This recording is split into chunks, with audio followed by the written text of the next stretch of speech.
Fear doesn't disappear when you take a risk, it actually follows you into it. And if you don't learn how to navigate that fear while you're walking into your next, this fear will quietly pull you back until you find yourself in the place where you started. And so, if you don't want that to be your story, then stay tuned because in this episode, I'm going to show you how fear will sabotage you while you're trying to get to your next and how you can overcome that fear and actually see success today. So let's talk about it. For the last couple of weeks, we have been discussing the topic of taking a risk, and I have been sharing with you how it is important for you to be the type of individual who jumps at an opportunity and take a risk instead of always seeking security, because that is the real way that you are going to see the success that you are desiring.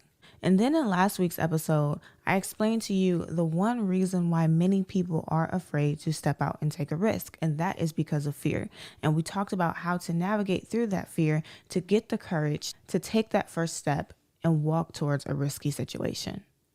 But with that being said, it's important that I do not leave you there, because I don't want you to make the mistake of thinking that because you got the courage to step out and try at this risk, that your fear is going to magically go away and that your emotions will be very easy to navigate and that you'll make it through this risk effortlessly. In my opinion, when you actually gain the courage to take this risk and you're moving into the direction of the thing that you're desiring, that is where your fear is going to be the loudest. See, it was already bad when it was telling you, hey, this is not safe to do. Hey, this is dangerous. Hey, you don't know if this is going to work out. But now you're in a situation where you're taking steps in the thing that your mind has conditioned you to believe is dangerous, that your mind has conditioned you to believe that's not going to work. And so now you're going to be bombarded with thoughts like, should I have done this? Is this the right way? Is this going to work out? Is my efforts going to pay off? And your fear is going to get louder and louder and louder. And so what happens is many people do not know how to navigate through this fear while they're taking the risk. And they wind up turning around and going back to where they started or going back to a route that they feel like is safer, that gives them security and that makes them comfortable. But with turning around comes a huge consequence, and that consequence is not seeing the life that you desired or the success that you want to have. And I don't want that to be your story. I don't want you to be the type of person who gained the courage to actually step out, take this risk, and then you got too scared while you were in the risk and you turned around and went right back to where you started. So what I want to do is I want to go over a few ways in which you can start using today to navigate your fear and actually succeed in taking this risk.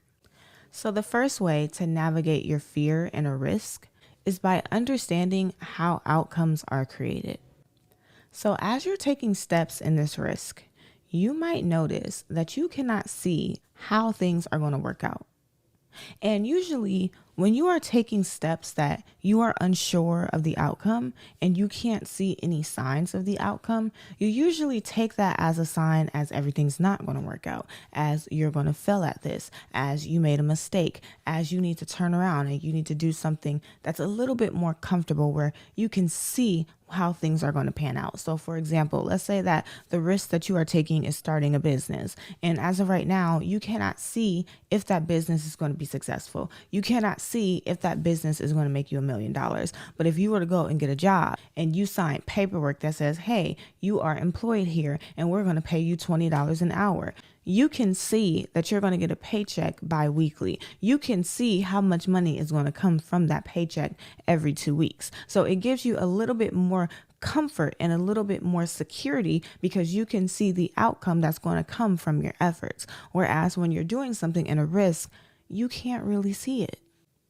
And instead of taking not being able to see the outcome as a negative sign, it's important for you to understand that the reason why you can't see the outcome is because it does not exist yet. You are actually the one who is going to create the outcome that you see. And so you can't be mad when you give into your fear and you allow your fear to make you turn around and then you don't see success. Every action that you take, every word that you speak, and every thought that you have is going to create the outcome of whether you get this thing or whether you don't. I like to think of it as painting a picture. When an artist first starts painting a picture, The canvas is blank, but they have an idea in their head of what they want this picture to be. And every move that they make, every way that they move the brush, every color that they use makes the picture more clear and more clear until finally we get the finished product and we see everything come together. But what would have happened if while the painter is painting this picture, he started to feel fear, or she started to feel fear, and then they panicked and they start painting a different picture? Well, guess what? They're going to see a different outcome. You create the outcome that you see by the actions that you take, the words that you say, and the thoughts that you have. And when you make the decision to give into your fear, you're going to paint the wrong picture. So it's up to you. What outcome do you want to create? Now, way number 2 is actually kind of building off of way number 1, but the second way to navigate through your fear is by understanding that you have more power than your fear. So we just said that you create your own outcome, and your outcome is created through your words, your actions, and your thoughts. Don't you think that that's pretty powerful? That you have the power to create an outcome, and you have the power to determine what you're going to see in your life? Whereas when we think about your fear is a made up scenario that you are choosing to believe, even though it has not happened yet. And it has no power to come true unless you make the decision to believe it. That's why, fear is a normal thing. Everyone on this earth feels fear, but there are some people who are highly successful, even though they had fear that came their way, because they had more power over their fear and they chose not to believe their fear. They chose not to give into their fear. They chose to denounce the power that the fear was trying to convince them that it had. Fear has no power when it's not being fueled by your energy. So you have the capability and the power and the authority to kill this fear and choose a different route for yourself. The power is in your hands. It's not in fear's hands, and it's not even in God's hands. And if you are a Christian, I know that you're going to listen to this and you're going to be like, oh my God, what do you mean it's not in God's hands? Let me explain. If the power was in God's hands and God's hands solely, then every single person on this earth would be successful. The reason why is because God has the capability to bless all of us with abundance. But the problem is God will not do more than what we allow to happen in our life. So if we say, hey, God, I don't want your hand. I don't want your help. I don't want your strength. I don't want your abundance. I actually want this fear. He's going to honor it. Meaning in our situations, yes, God is powerful, and yes, God has the capability to help us, but the power of determining if this thing is going to happen is not up to God. It is simply up to us. So yes, the power is not in your fear's hand. The power is not in God's hand. The power is solely in your hand and what you choose to believe. And as of right now, you have been choosing to give into your fear and to believe the thoughts that fear is pumping inside of you. You have thoughts that say, what if this doesn't work out? What if I fail at this? What if I make a mistake? And instead of giving into those thoughts and believing those thoughts and allowing those thoughts to keep you stagnant, where you've been running down this road and then you suddenly stop because you're like, oh, wow, I didn't think of that. Instead of giving into those thoughts, instead, I want you to ask yourself the opposite. Every time that you have a thought that says, what if I fail? Ask yourself, what if this happens? What if this works out? What if I had nothing to fear? What if I look back at myself years later and I'm like, girl, you were stressing over that? What if everything comes together for me? You have the power, not your fear. So whatever thoughts you choose to entertain, whatever thoughts you allow to pump certain actions out of you, is up to you. It's not up to your fear. It's not up to your upbringing. It's not up to God. It's not up to anything or anyone except you. The third way that you can navigate through your fear is by taking moments to rest. I want to tell you a quick story so that you can understand what I mean by this. If you listen to me often, then you know that one thing that I have been learning how to do is to day trade. I have been learning about the stock market. I really like the stock market and I wanted to learn how to day trade. So there was this program that I needed to pay for in order to start day trading, right? And after, everything that I have going on in my personal life, everything I have going on in my business, and everything that I already took and started paying for to learn to day trade, I just really didn't have the extra money to pay for the software. So I saw that this software had a 5-day free trial. And in my mind, I was like, you know what? I'm going to sign up. I'm going to test out this software. And I'm also going to start practicing what I need to do on this software just to get a gist of like how it's going to be and also get a little bit of practice in for myself. And so when I was doing this 5-day free trial, I found myself obsessing over it. Like there was moments where I wanted to lay down and I just wanted to watch YouTube videos. There was times where I wanted to watch a football game. There was times where I just wanted to listen to music. But in my head, I'm like, no, you have to hurry up because you only have 5 days and then this trial is over and you're not going to have access to this anymore. So you need to utilize this and soak this up as much as you can because you don't know what's going to happen after these 5 days. And when I observed my actions and I observed, because, we say your actions on this journey is going to lead you to success.